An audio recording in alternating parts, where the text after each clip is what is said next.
We've got balls.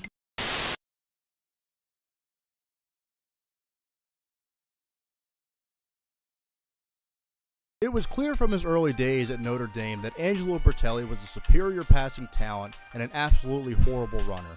He was so good as a passer, in fact, that he led the nation with a completion percentage of 56.9 as a sophomore while gaining over 1,000 yards and scoring 10 touchdowns despite playing in a scheme not suitable for his playing style. He also led the Irish to an 8-0-1 record, good enough for third in the AP poll, and for his efforts, Bertelli finished second in Heisman voting. Ahead of the 1942 season, Coach Frank Leahy changed the offensive scheme of the Irish to a T formation, which was much more suitable to the skill set and the playing style of his quarterback. And though the change did reduce Notre Dame's offensive output by about 4 points that season, they still managed to finish 6th in the country with a record of 7-2-2. And despite the dip in offensive production, Leahy smartly stuck with the T formation for Bertelli's senior season.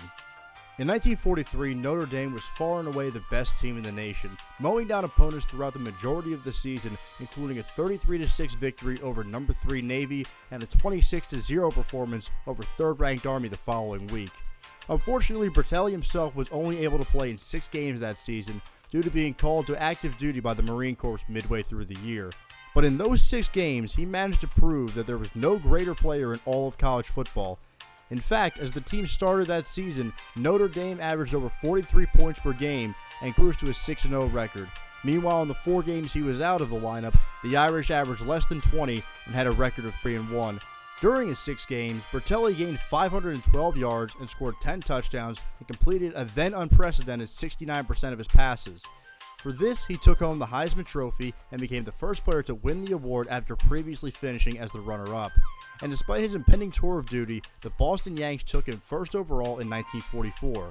As I'm sure you could have guessed, Bertelli never suited up for the Yanks and instead went to the Pacific Theater and fought in the Battle of Iwo Jima. And during that battle, Bertelli was nearly killed by a mortar that only missed him by a few feet.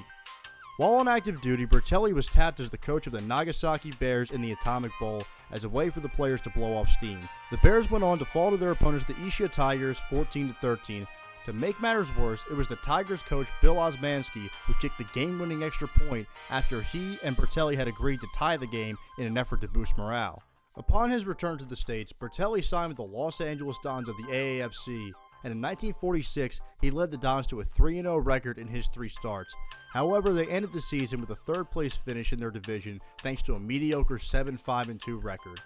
After just 1 year in LA, Bertelli joined the Chicago Rockets, where he spent the next 2 seasons playing sporadically before retiring due to multiple knee injuries following the 1948 season. After his career had come to an end, Bertelli became a broadcaster as the color analyst for Princeton football. He passed away in 1999 at the age of 78. And while Bertelli's pro career may have been short-lived, he will always have a legacy as the first player in the history of Notre Dame football to be taken number 1 overall.